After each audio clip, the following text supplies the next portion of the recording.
जितना उसमें बटन डालना चाहिए था उससे ज़्यादा डाला गया कोविड के पीरियड में, और वो मशीन जो ख़राब हो गया। तो नया मशीन आना चाहिए। कब तक आएगा ये तो अब जैसे हमारे आला हुकाम बता सकते हैं, हमारा डिस्ट्रिक्ट एडमिनिस्ट्रेशन बता सकता है, हमारे मिनिस्टर्स बता सकते हैं। लेकिन ज़रूरत ये है कि यहाँ पर जैसे कि मैंने बताया कि बार बार कह रहा हूँ मैं बात को, ये एक निज़ामाबाद डिस्ट्रिक्ट का नहीं बल्कि अतराफ के डिस्ट्रिक्ट के भी बहुत बड़ा हॉस्पिटल है, बहुत से लोग उम्मीदें लेके आते हैं। तो इस बात को हमारे मिनिस्टर्स को, एमएलएस को और हमारे डिस्ट्रिक्ट एडमिनिस्ट्रेशन को समझना चाहिए कि यहाँ पर सबसे पहले फैसिलिटीज़ फराहम किए जाए। तो बहरहाल यहाँ का स्टाफ काम तो कर रहा है, यहाँ पर कुछ कमियाँ हैं तो जो सो काम करने का जज्बा भी है यहाँ पर मौजूद है। बगैर किसी सहूलतों के लोग मेहनत करते आ रहे हैं, दिन रात कोशिश करते हैं। आप अंदाजा कीजिए एक रात में कोई हादसा होता है, एक डॉक्टर नींद की हालत में है, उसको फ़ोन जाता है कि सर ये क्रिटिकल के सिचुएशन, तो नींद छोड़ के जब बिस्तर छोड़ के आता है तो उसकी खिदमत का अंदाज़ा कीजिए। मैं सलूट करता हूँ ऐसे डॉक्टर्स को। तो यहाँ पर ज़रूरत भी इस तरह के डॉक्टरों की भी है, इस तरह की खिदमत की भी है, और इंसानों की भी ज़रूरत है जो इस दवाखाने से रुजू होते हैं। डॉक्टरों को रिस्पेक्ट करें, स्टाफ को रिस्पेक्ट करें। अगर आप रिस्पेक्ट करते हैं तो आपको मोहब्बत मिलेगी, इलाज मिलेगी, तवज्जो मिलेगी। तो यहाँ पर एक हाथ दे एक हाथ ले का मामला है। आप मोहब्बत से पेश आएंगे, इज्जत से पेश आएंगे तो डॉक्टर्स और अमला भी आपके लिए मोहब्बत और शफकत का मामला करेगा और इलाज करेगा। तो ये दो तरफा मामला होना चाहिए।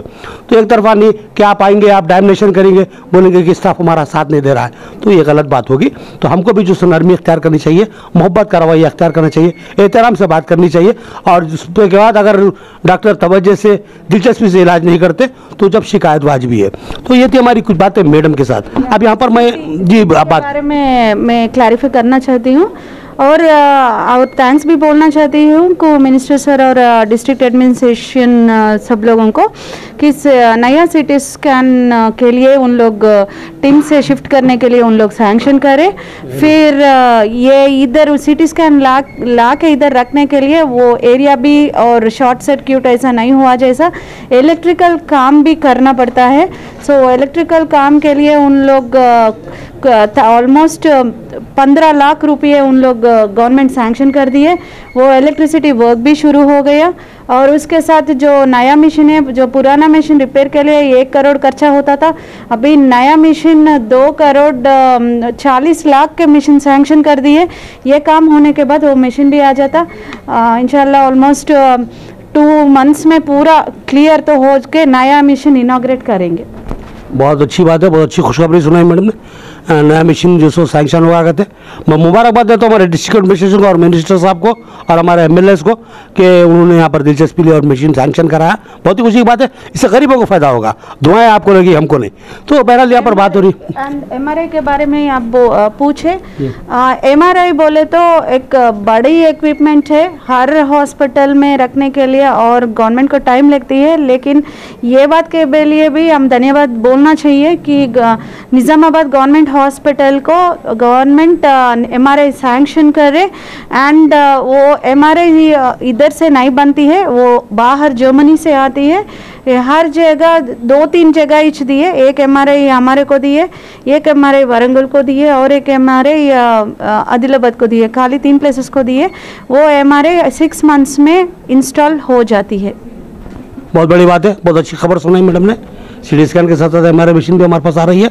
लेकिन मैडम ये पर एक वो बात बता रहा हूँ मैं कि आगे एक डायलिसिस सेंटर है जो आपका, मैं समझता हूँ कि जो सो बहुत ही इतना उम्दा डायलिसिस सेंटर मैंने कहीं नहीं देखा और नीटनेस है वहाँ पर, सफाई है बहुत अच्छे अंदाज में।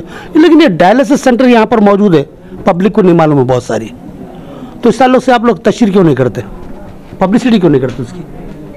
वो एक्चुअली डायलिसिस सेंटर जो है हमारा गवर्नमेंट हॉस्पिटल में पब्लिक प्राइवेट पार्टनरशिप में चलती है। सो उसका पूरा जो है वो पूरा मैनेजमेंट प्राइवेट लोग करते हैं। जो गवर्नमेंट है हम लोग स्पेस देते हैं और उसकी सर्विस के लिए लोगों देते हैं।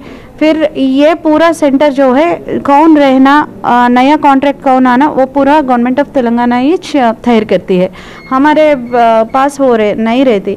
सो वो पब्लिसिटी भी जैसा मालूम है, कई को हमारे को 15 मशीन्स है, वो 15 मशीन्स में एक डायलिसिस करने के लिए हमारे को 4 घंटे लगते हैं एक आदमी को डायलिसिस करने हैं। सो मशीन को भी 6 घंटे रेस्ट देना पड़ता है। सो 4 शिफ्ट्स के बदले में 3 शिफ्ट हम कर सकते हैं। कंटिन्यूस मशीन चालू है, एक स्लॉट भी अभी खाली नहीं है।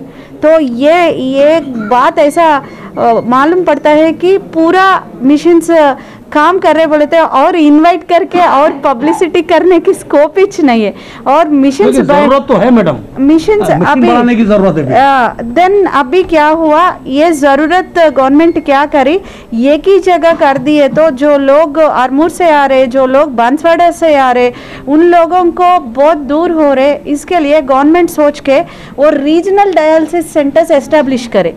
अभी आरमूर में एक डायलिसिस सेंटर एस्टेब्लिश करे, बांसवाड़ा में एक डायलिसिस सेंटर नया शुरू कर दिए।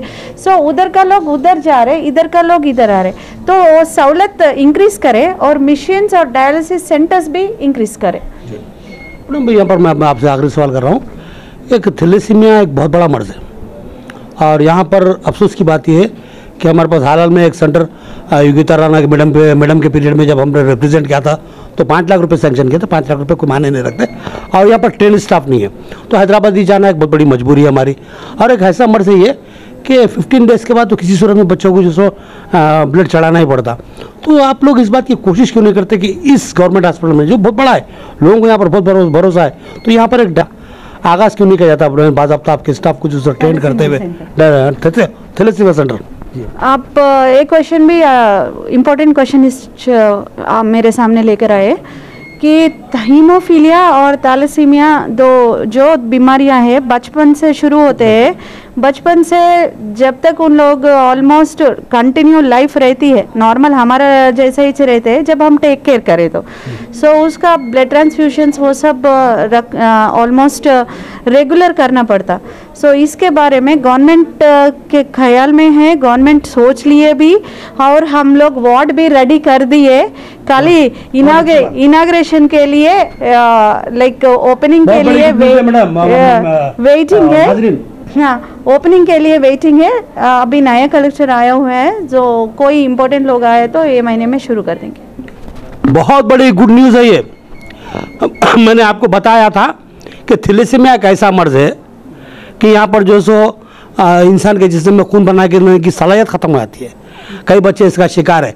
मैंने देखा कि जो सो गरीब घराने के बच्चे, बिल्कुल एक गरीब में एक मौजा है, वहाँ एक खातून है, बेवा खातून है, उसके 2 बच्चे थैलेसीमिया का शिकार है और हैदराबाद ले आके जो सो बच्चे का खून तब्दील कराना है तो कम से कम जो सो एक बच्चे के पीछे 5 से 10 हज़ार रुपये खर्च हो रहे हैं। तो ये गरीब खातून महीने को जो सो 20,000 रुपये कहाँ से लाएगी, ये बहुत बड़ा सवाल है। तो ऐसे लोगों के लिए ज़िले में जो सो हमारी नॉलेज के हिसाब से 50 बच्चे तो है, तो उनके लिए अगर ये सेंटर यहाँ पर कायम करता है, थैलेसीमिया सेंटर कायम होता है तो बहुत बड़ी बात है। मैडम ने हमें गुड न्यूज़ सुनाई है, बहुत बड़ी न्यूज़ सुनाई है कि वो सेंटर यहाँ कायम किया जा रहा है और बहुत जल्दी इसका आगाज़ होगा। तो मोहतरम नाज़रीन, ये थी हमारी कुछ अहम। जी, आप गवर्नमेंट जो पॉजिटिव इक्विपमेंट लाए और जो गवर्नमेंट हमारे को इतना गाइडेंस दे रहे, जो वो गुड आपको बोलना चाह रहे कि हमारे हॉस्पिटल को हार्ट का, जो दिल का बीमारियां रहते हैं, हार्ट अटैक जब आती तो जो रिच पीपल जो रहते हैं उन लोग तो डायरेक्ट प्राइवेट हॉस्पिटल्स को जाते हैं, लेकिन जो पुअर पेशेंट्स रहते हैं, बिलो पॉवर्टी लाइन के पेशेंट्स रहते हैं, उन लोगों को तो कैथ लैब तो होना चाहिए कि स्टेंट डालने के लिए इधर इसके पहले नहीं थी। लेकिन ये बड़ी बात है कि मिनिस्टर हरीश राव सर को हम लोग थैंक्स बोलना चाहिए कि इमीडिएट सर निज़ामाबाद का इतना बड़ी वर्क चल रही बोल के सर सोच के कैथ लैब सेंटर हमारे को सैंक्शन कर दिए। तो ऑलमोस्ट अभी 120 डेज में शायद शुरू होने वाले हैं, टारगेट है। वो काम तो भी हम लोग प्लेस सब दिखा दिए, वो इंजीनियर्स आके देख के प्लानिंग करके चले गए हैं। सो वो काम एक अच्छा इम्पोर्टेंट, बहुत इम्पोर्टेंट चीज़ है। 2 गुड न्यूज़ मिल गया हमें यहाँ पर। और एक भी बोला है, वो टिफा स्कैन जो है, पहले प्रेग्नेंट लेडीज़ को बच्चे अंदर का बच्चे कैसे है मालूम करने के लिए वो टिफा स्कैन ऑलमोस्ट 28 लाख का स्कैन है।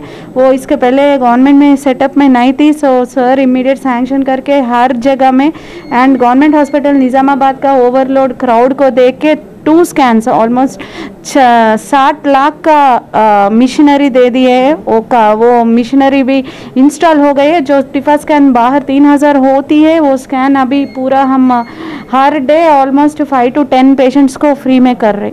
सो वो एक बड़ी बात है। और एक बड़ी बात है क्या है, जो गवर्नमेंट हॉस्पिटल में जो हम लोग कैटरैक्ट आंखों का जो प्रॉब्लम रहती है, जो मोती बिंदु बोलते हैं हम, वो मोती का सर्जरी करना है तो नॉर्मल रूटीन सर्जरी करते थे। इसके पहले हाथों से जो करते हैं वो करते हैं। सो पीपल जो लोग सोचते हैं बाहर जो प्राइवेट में कर रहे हैं वो सोफिस्टिकेटेड लेज़र से कर रहे, गवर्नमेंट हॉस्पिटल में जो था हाथ में कर रहे, लेकिन अभी वो मशीनरी भी सैंक्शन हो गए हैं, वो लेज़र सर्जरी आई भी इधर स्टार्ट होने वाली है। तो इतना गवर्नमेंट ये कर रहे कि हॉस्पिटल्स के ऊपर इतना ध्यान दे रहे कि पब्लिक भी यूज़ करना चाहिए कि इतना मिशनरी आए, ये सब सर्विसेज दे रहे, यूज़ करना चाहिए। एंड थोड़ा पेशेंट्स जो रहते हैं, मरीज़ जो रहते हैं, थोड़ा पेशेंस भी मेंटेन करना चाहिए। थोड़ा लाइन है, थोड़ा क्राउड है, तो थोड़ा वेटिंग तो रहती है। हम प्राइवेट में गए तो भी 500 रुपये देख के 3 घंटे वेट करते हैं। अभी इधर गवर्नमेंट सब दे रहे, टेस्टा दे रहे, हीमो वो डायग्नोस्टिक जो हब है तो उसका मास्टर हेल्थ चेकअप जो 5,000 का खर्चा होता टेस्टों के लिए, वो डायरेक्ट में ओपी के सामने लगा दिए। आप डायरेक्ट किसी के डॉक्टर की भी ज़रूरत नहीं है, आप ओपी चिट ले लीजिए, डायरेक्ट उसको उधर जाके टेस्ट हेल्थ चेकअप करा दीजिए और उसका फ़ायदा उठा दीजिए।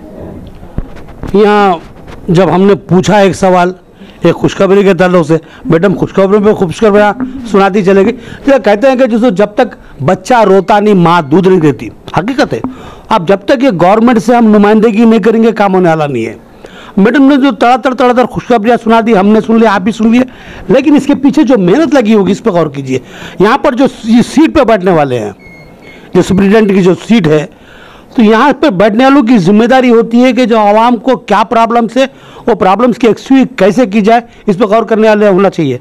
तो यहाँ ऐसा महसूस होता है कि मैडम ने जो सो इस बात को महसूस किया, जैसा कि जब मैंने कहा कि थैलेसीमिया सेंटर है, कार्डिक सेंटर है, और जो सो जैसा ख़वातीन के लिए जो मुख्तलिफ कैमराज है उनके इसका जो सो टेस्टों के बारे में मुख्तलिफ सेंटरों के जो आगाज़ की बात है, इसमें जो सो कहीं ना कहीं, बल्कि मैं समझ रहा हूँ हर जगह मैडम का रूल रहा है।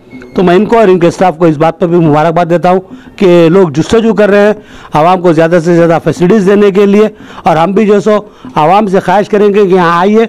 इससे बाद और एक बात यह हुई कि भाई यहाँ पर लंबी लाइन रहती है और जो इंतज़ार करना पड़ता है। तो मैडम ने एक बात कहा कि आप खान की दवाखानों में जाते हैं, भारी फीस अदा करते, वहाँ पर भी तो इंतज़ार किया जाता है, तो यहाँ पर इंतज़ार करने में कबाहत क्या है? जहाँ पब्लिक ज़्यादा होती है, एक साथ सबको देखा नहीं जा सकता, लिहाजा लाइन तो होनी है, तो लाइन में इंतज़ार कीजिए। लेकिन अगर कोई इमरजेंसी सूरत हाल में आपको इंतज़ार कराता तो वो गलत बात है। वहाँ तो या तो होता नहीं, डायरेक्ट इनपेशेंट में लिया जाता है। तो बहरहाल ये कुछ बातें थी, कुछ वजाहतें थी जो हमको लेनी ज़रूरी थी। बहुत दिनों से हम सोच रहे थे कि यहाँ के सुप्रिटेंडेंट मैडम से बात की जाए, आज हमारी गुफ्तगू हुई है। हमें टाइम देने के लिए हम आपसे इज़हार तशक्कुर करते हैं और आपसे इजाज़त लेते हैं। अल्लाह हाफिज़।